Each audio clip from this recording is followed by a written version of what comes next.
Salve rapaziada, beleza? Estamos aqui em mais um vídeo. Então dessa vez a gente vai estar trazendo mais um mic check pro canal, que é da TUF do Thiago. Então vamos começar aí, a bike tá bem inteira, não é muito tempo. Então o quadro é o TUF, o Viking X TUF 25, né? Vermelho com preto. Meio azulado parece, mas tá valendo. Ele é original, não é soldado nem nada, não é tipo o meu. Vou começar aqui pela frente, então. Guidão Star, acho que é 700mm. Punho Eleven de trava, vermelhinho, pra gente focar. Aí ó, punho Eleven, vermelhinho, de trava. Caixa de direção é da Neco, das comuns, passador Neco, coisa, tampinha preta. Mesa é uma Totem, um pouquinho avançado, mas não é muita coisa.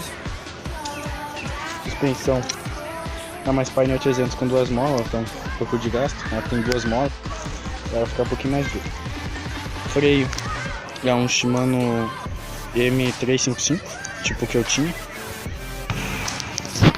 O banco é um Astor do simplesinho, assim, meio de MTB. O canote é um Absolute. Pneus são Kenda Kinect 2.35, que era o meu. Cubo dianteiro é um Veloforce. Disco dianteiro dos comuns, 160 igual ao traseiro. O cubo traseiro é o Joytech, é novo, ele colocou há pouco tempo, relação single speed. Vai estar colocando outro fog aí, comprei. Aí eu comprei para ele junto. Aros ambos VMAX, pé de vela Shimano ponta quadrada, corrente KMC a K710 ou Cool, como preferindo. Braçadeira das comunzinhas, preta.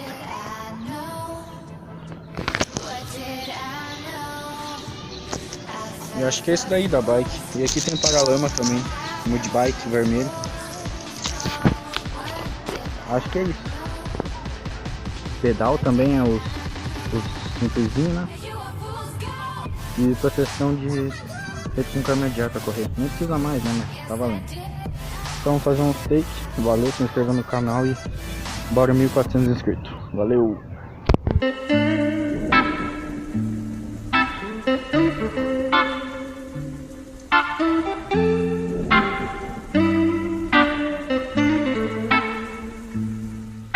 I'm flying high like a bird, but my fluttering wings can keep you from pulling me down. Your mama